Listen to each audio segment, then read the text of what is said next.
వరలక్ష్మి వ్రతం రోజు నేను ఏమేం ప్రసాదాలు చేశాను, అలానే పూజ ఎలా చేసుకున్నాను అనేది ఈ వీడియోలో చూపిస్తాను. మీకు ఒకవేళ నచ్చితే వీడియో ఎండ్ వరకు అయితే చూసేయండి. అయితే ఎర్లీ మార్నింగే లేచేసి మంచిగా ముగ్గంతా పెట్టేసుకొని తోరణాలన్నీ కట్టేసుకొని పెట్టుకున్నాను. ముందు రోజు కొంచెం ప్రిపరేషన్ కూడా చేసుకున్నాను. ఈ బ్యాక్ డ్రాప్ కానీ అలానే దేవుడి సామాన్లు అన్ని క్లీన్ చేసి అన్ని అరేంజ్ చేసి పెట్టుకున్నాను. సో మార్నింగ్ లేచినాక ఫస్ట్ ప్రసాదాలే చేసుకోవచ్చు అనేసి ముందే అన్ని ప్రిపేర్ చేసి పెట్టుకున్నాను. అయితే పిల్లలకు ఈరోజు స్కూల్ ఉండే, సో స్కూల్ ఉండడం వల్ల అటు ప్రసాదాలు అలానే వాళ్ళకు లంచ్ బాక్స్ కానీ బ్రేక్ఫాస్ట్ కానీ అన్నీ ఫ్రీక్వెంట్గా చేశాను. ఇక్కడైతే నేను ఆవు పాలు తీసుకొని కాగబెడుతున్నాను. అయితే అభిషేకం కోసం అయితే కొన్ని పాలు అయితే తీసి సైడ్కి పెట్టేశాను. అలానే ఇదైతే అన్ని ప్రసాదాలు నేను ఇక్కడ 9 రకాల ప్రసాదాలు అయితే చేస్తున్నాను. సో దానికోసం అయితే కొన్ని ఫస్టే అన్ని ప్రిపరేషన్ చేసి పెట్టుకుంటున్నాను. ఇక్కడ పెరుగు కూడా తోడేసి పెట్టుకున్నాను ముందు రోజే, దానివల్ల మనకు అభిషేకానికి పెరుగు కూడా తీసి పెట్టుకున్నాను. అలానే పూర్ణం బూరెల కోసం శనగపప్పు నానబెట్టాను. అలానే మినపప్పు అంతా నేను ముందు రోజు రాత్రి నానబెట్టాను. చింతపండు పులిహోర కోసం ఇక్కడ చింతపండు కూడా కడిగి పెట్టేసుకుంటున్నాను.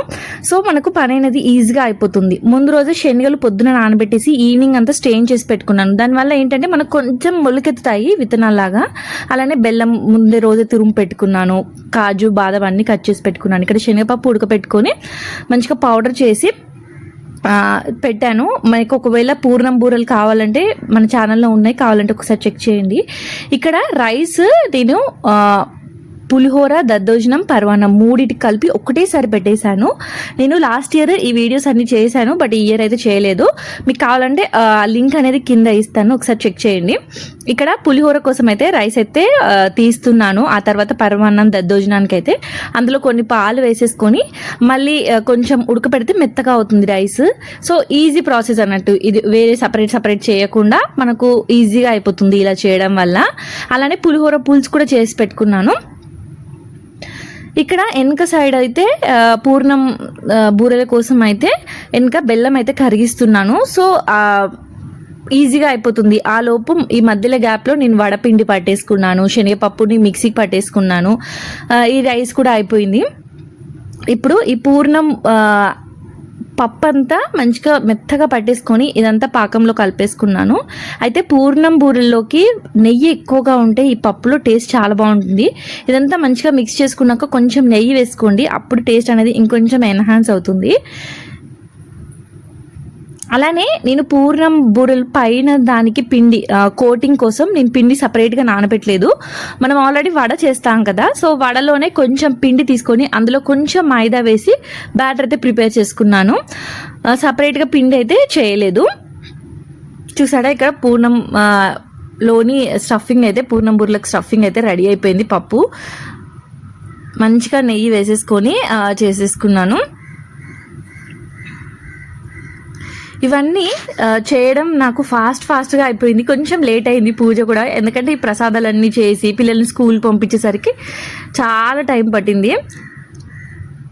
ఇక్కడ పులిహోర కలిపేటప్పుడు కూడా మనకు ఒకవేళ మీ దగ్గర పెద్ద గిన్నె ఉంటే పెద్ద గిన్నెలో కలుపుకోండి, లేదు అంటే మీరు చిన్న గిన్నెలో కలిపితే కలపరాదు అనుకుంటే ఒక టవల్లో వేసి అంతా కలిపేసేయండి. అప్పుడు మనకు ఈజీగా పులిహోర పులుసు అనేది మంచిగా కలిసిపోతుంది.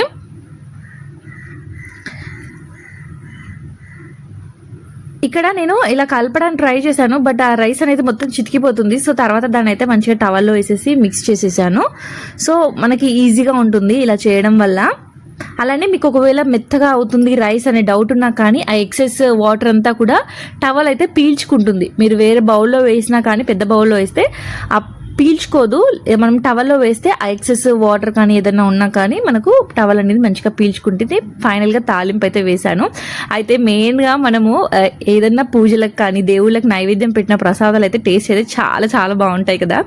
ఇక్కడ రైస్ కూడా మనకు ఉడికిపోయింది పరవాన్నానికి, దద్దోజనానికి. ఇక్కడ దద్దోజనానికి అయితే సపరేట్గా తీసేసి పరవాన్నానికి అయితే అందులోనే బెల్లం తురుమంతా వేసేసుకొని మంచిగా కలిపేసుకొని పెట్టుకున్నాను. ఈ లోపు పూర్ణాలన్నీ చేసుకున్నాను. వడపప్పు పానకం కూడా చేశాను, వడ చేశాను. ఇదంతా అయిపోయాక ప్రసాదాలు అన్నీ అయిపోయాక దేవుని దగ్గర ఇక్కడైతే ప్రిపరేషన్ చేస్తున్నాను. ముందు రోజే బ్యాక్ డ్రాప్ అంతా చేసి పెట్టుకున్నాను నేను. అయితే కొన్ని మాత్రమే ఇలా ఫ్రూట్స్ అరేంజ్ చేసుకోవడం కానీ అన్నీ పెట్టేసుకున్నాను ముందే. జస్ట్ అక్కడంతా పార్ట్ అంతా క్లీన్ చేసేసుకొని ఇప్పుడు మాత్రం ఇక్కడ అన్ని పసుబొట్లు పెట్టుకుంటూ పెట్టాను. అయితే పిల్లల స్కూల్కి వెళ్ళిపోయారు, మా హస్బెండ్ కూడా ఆఫీస్కి వెళ్ళిపోయాక ఈ ప్రాసెస్ అయితే చేశాను. బట్ నాకు ఇవన్నీ చేయడానికే చాలా టైం పట్టేసింది. 10:30, 11 అయిపోయింది నాకు ఇక్కడే. చాలా టైం అంటే ఎప్పుడు పిల్లలు మా హస్బెండ్ ఇంట్లో ఉన్నప్పుడే పూజ చేస్తాను, ఎందుకంటే నాకు అమ్మ వాళ్ళు అత్త వాళ్ళు ఎవరు రారు కాబట్టి నేనే చేసుకుంటాను కదా. సో వాళ్ళు ఉంటే కొంచెం మంచిగా అనిపించేది. బట్ ఈసారి కొంచెం మిస్ అయినట్టు ఫీలింగ్ అనిపించింది. అంటే ఒక్కదాన్ని చేసుకోవడం వల్ల. ఈవినింగ్ అంతా ముత్తైదులంతా పిలిచాను, బట్ మార్నింగ్ మాత్రం ఎవరిని పిలవలేదు నేను పూజ టైంకి. ఇక్కడ కలశానికి అయితే నేను పసుపు అంతా రాసేసుకొని దానికి కంకణం కూడా కట్టేసుకొని ఇలా బొట్లు అయితే పెట్టేసుకుంటున్నాను. అయితే కలశంలో కొంతమంది బియ్యం వేస్తారు, నేను ఇక్కడైతే వాటర్ వేస్తాను ఎప్పుడు కలశంలో.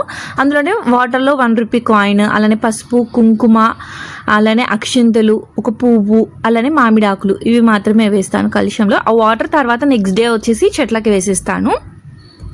నా దగ్గర అమ్మవారి విగ్రహం ఉంది, సో ఆ విగ్రహానికి అయితే అభిషేకం చేస్తాను. అలానే వినాయకుడి విగ్రహం కూడా ఉంది, సో వీటికి రెండింటికైతే అభిషేకం అయితే చేస్తాను. చిట్టి గాజులు కూడా ఉన్నాయి, సో అవైతే నేను పెట్టేశాను.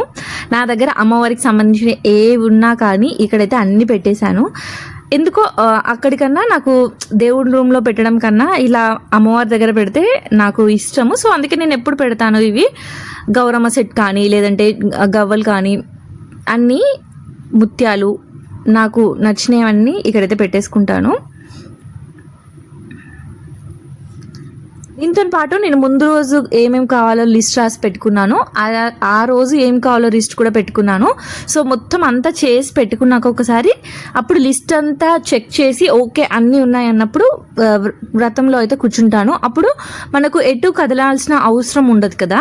సో అందుకే ముందు కింద ఒక ప్లేట్ లాగా పెట్టేసి అందులో బియ్యం వేసి కొంచెం పసుపు కుంకుమ వేసి దానిపైన అయితే ఈ కలశం చెంబు అయితే పెట్టేశాను. ఇప్పుడు కొబ్బరికాయకి కొంచెం పసుపు రాసేసి ఇలా బొట్టు అయితే పెట్టేసుకున్నాను. దాని తర్వాత దాని పైనుంచి అయితే బ్లౌజ్ పీస్ అయితే పెట్టేసుకున్నాను. ఒక 5 మామిడాకులు అయితే వేసుకోవాలి. ఇలా వేసేసుకొని కలశం అయితే పెట్టేసుకున్నాను. ఇందులో ఏదైనా మిస్టేక్స్ ఉంటే ప్లీజ్ క్షమించండి, ఎందుకంటే ఎవరైనా పక్కకుండి చెప్తుంటే కొంచెం ఇది కాదు అనేది మనకు తెలుస్తుంది. ఎందుకంటే మనం చేసుకున్నప్పుడు ఏదైనా మిస్టేక్ జరగవచ్చు. సో అమ్మవారిని అన్ని మొక్కేసి ఏ మిస్టేక్ జరగకుండా మంచిగా చేసుకోవాలనుకున్నాను. మంచిగా అనిపించింది, పూజ మాత్రం మంచిగా అయింది. నేను అనుకున్న దానికన్నా మంచిగా అయింది. తర్వాత మా పిల్లలు హస్బెండ్ అంతా ఈవినింగ్ వచ్చేసాక మళ్ళీ పూజ చేసుకున్నాము. ఇక్కడ అమ్మవారి గాజులు కూడా పెట్టేశాను, కొంచెం నగలు వేసేసాను. అది మన ఇష్టము, అలంకరణ అనేది మన ఇష్టము, ఇలానే చేయాలని అయితే ఎక్కడ ఉండదు. అలానే నా దగ్గర కామాక్షి దీపం ఉంది, సో కామాక్షి దీపం కూడా గంధం పసుపు బొట్లు అన్నీ పెట్టేసుకున్నాను. నైవేద్యాలు అయితే నేనైతే పులిహోర, దద్దోజనం, పరవాన్నం, అలానే కొంచెం సిర, వడపప్పు, పానకం, వడ, పూర్ణాలు, అలానే ఫ్రూట్స్ వచ్చేసి 5 టైప్స్ ఫ్రూట్స్ ఏదన్నా పెట్టవచ్చు. నేనైతే అలానే 5 టైప్స్ పెట్టుకున్నాను. అలానే వాయినాలకు నేను ఒక బ్లౌజ్ పీస్, అరటి పండ్లు మనం నార్మల్గా ఇస్తాం కదా వాయినానికి, అలా కొన్ని శనగలు కదా, కొంచెం శనగలు మాత్రం నేను స్ప్రౌట్స్ వచ్చేలాగా పెడతాను. అది మంచిది అని హెల్దీ వర్షన్లో కూడా మంచిది, మనం అలా శనగలు తినడం వల్ల కూడా, మొలకెత్తిన విత్తనాలు తినడం వల్ల. సో అందుకోసమనే మేబీ కొంచెం మొలకెత్తాలంటారు శనగలు. సో నేనైతే కొంచెం ముందు రోజు పెట్టాను కాబట్టి మంచిగా లైట్గా మొలకలు వచ్చాయి, మంచిగా అనిపించింది. నేను పూజ చేసుకునేంతసేపు వీడియో తీయలేదు, పూజ తర్వాత చూపిస్తున్నాను. ఇక్కడ మా అమ్మవారు అయితే ఇలా ఉన్నారు. మీరు వరలక్ష్మి వ్రతం ఎలా చేసుకున్నారో అనేది కామెంట్ చేయండి. మా అమ్మవారు ఎలా అనిపించారో కూడా కామెంట్ చేయండి. వీడియో కనుక నచ్చినట్టయితే ప్లీజ్ ఒక లైక్ అయితే చేయండి. Thank you for watching.